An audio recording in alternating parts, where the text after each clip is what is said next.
নমস্কাৰ বন্ধু বান্ধৱীসকল সময়ৰ সময়ত মাৰিব নোৱাৰিলোঁ শেষত হ'লেও মাৰিছোঁ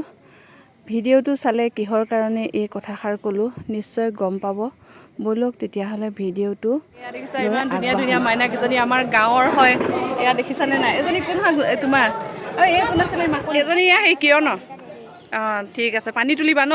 এই দৌল উৎসৱ হোলীৰ কাৰণে ন হেপী হোলী কোৱা হেপী হোলী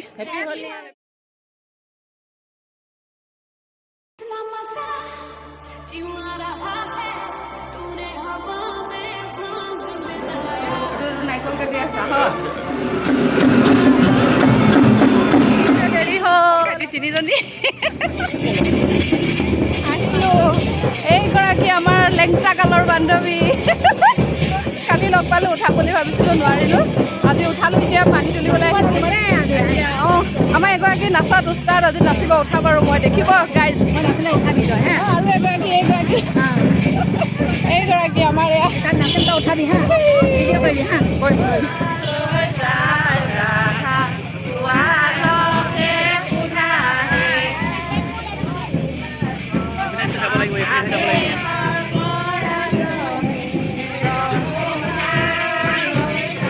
বেণ্ড পাৰ্টি সদায় গৈ আছে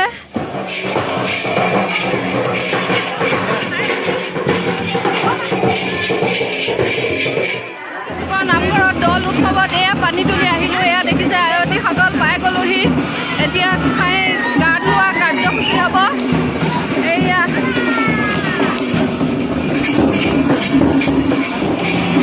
জনপ্ৰিয় গৌৰাংগৰ ৰাগ এয়া গৌৰাংগৰ ৰাগৰ পুৰণিত মানে আজিৰ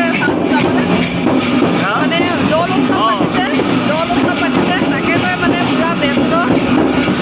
লগ পাম বিহুৰ মঞ্চত লগ পাম সকলোকে আৰু হোলীৰ শুভেচ্ছা জনালোঁ যদি অসমবাসীৰ ৰাইজলৈ সুন্দৰ হওক